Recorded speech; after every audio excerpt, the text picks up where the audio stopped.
Добър ден, драги гости, скъпи колеги, приятели! Днес ще ви представя 1,3 решения за машиностроенето. Благодаря ви за вашето внимание, за вашето отделено време, че сте тук. Казвам се Калоян Георгиев и отговарям за нашите ключови клиенти в машиностроенето, както вече и Гери спомена. Фирма Ехнатон е с над 27 години опит, с над 900 инженерингови проекта, повече от 320 иновативни решения и над 5000 доволни клиента. Ние разполагаме с повече от 1 милион компонента за автоматизация, част от които са инвертори и сервосистеми, програмируеми контролери, HMI терминали, 2D и 3D камери за машинно зрение, безопасност на машини, комуникация и интерфейси, електроапаратура, сигнализация, роботи и периферия, както и системи за закрепване, захващане и вакуум. Ние партнираме с повече от 30 световни компании, които са доказани в своята област, със своето прецизно и качествено изработване на техните продукти, част от които може да видите на този слайд са ориентирани изцяло към машиностроителите, като Schneider Electric, TDK Lambda, Vago, SICK, Verma, като на фокус днес ще ни бъдат продукти на Mitsubishi Electric, Moore Electronic и Linetec. Решение за децентрализирана автоматизация от Moore Electronic.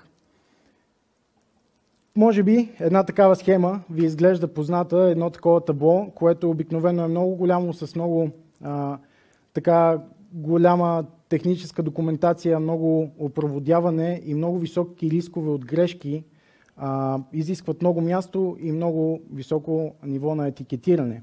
Разбира се, имат плюсове с по-ниски разходи за материали, с по-съвместими продукти, разбира се, и не е толкова високо на ниво на знания.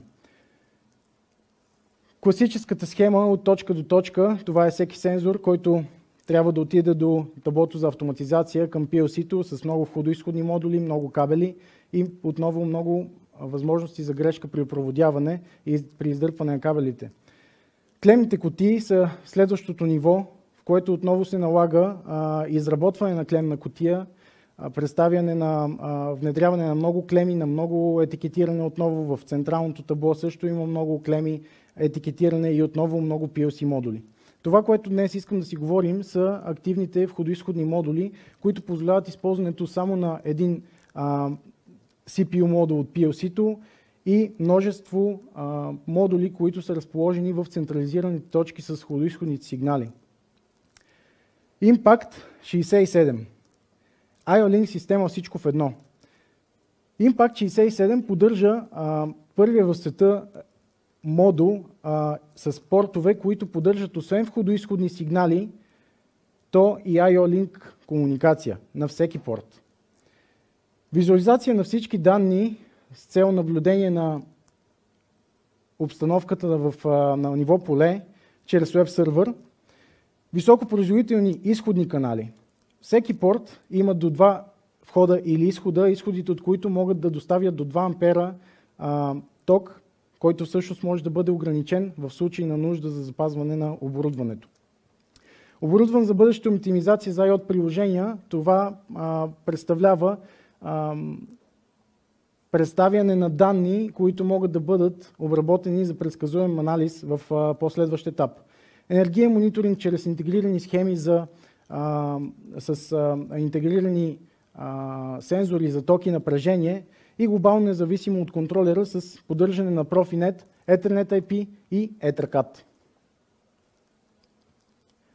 Това е една схема, която може да бъде реализирана с Impact 67. На ниво поле бихме могли да свържем дигитални цифрови входове, хъбове, аналогови конвертори, който ще ви покажа малко по-късно, и директно IO-Link устройства. Над него бихме могли да го свържем с клауд-базирани системи, с Ethernet свичове отново, с PLC и дори Remote Access. Impact 67 всъщност е IP67 сертифициран продукт.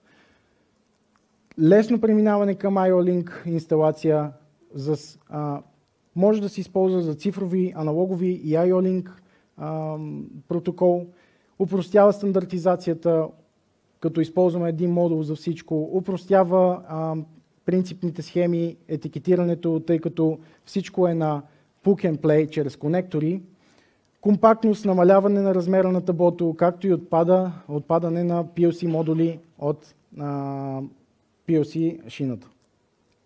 Разбира се, лесно монтиране и поддръжка отново с конекторите.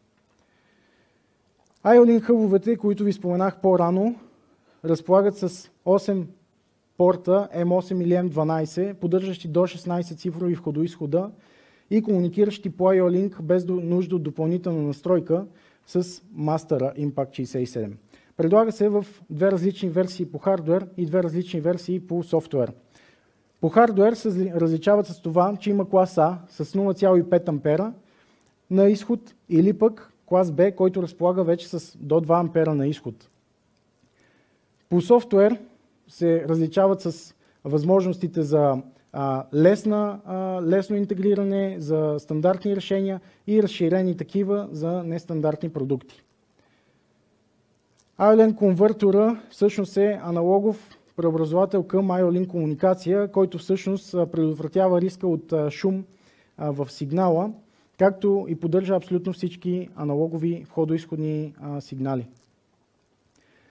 Предимствата IO-Link всичко в едно, повече продуктивност, по-малко усилие чрез Plug and Play конекторите, глобално независимо от контролера устройство, модерна техника, стандартизация на машини и предлагане на анализи.